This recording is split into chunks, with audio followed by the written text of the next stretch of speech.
Hi friends, இது moms கிச்சனில் cold coffee எப்படி பண்ணுறதுன்னு பார்க்கலாம் வாங்க. தேவையான பொருட்களுங்க: கோல்ட் பண்ண பாலுங்க, சாக்லேட் சிரப்பு, சுகருங்க, ஐஸ்கிரீமும், எந்த பிராண்டாக இருந்தாலும் பரவாயில்ல. இந்த இன்ஸ்டன்ட் காஃபி போட்டுருங்க, ஐஸ் க்யூப் இவ்வளோ தாங்க. இப்போ பால் ஊற்றிக்கலாங்க.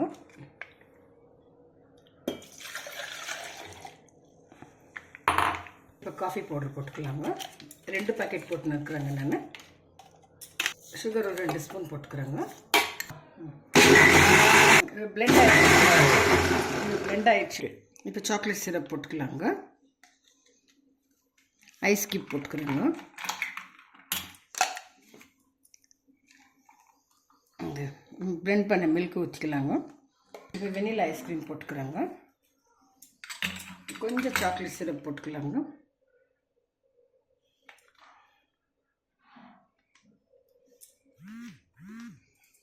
கோல்டு காஃபி ரெடி ஆகிடுச்சுங்க. நம்ம வெளியில் வந்து 200 300 கொடுத்து வாங்கிக்கலாம். வீட்டில் பசங்களுக்கு சம்மருக்கு வந்து செஞ்சு கொடுங்க. ரொம்ப நல்லாயிருக்கும், டேஸ்டியாக இருக்கும். தேங்க்யூ ஃபார் வாட்சிங்.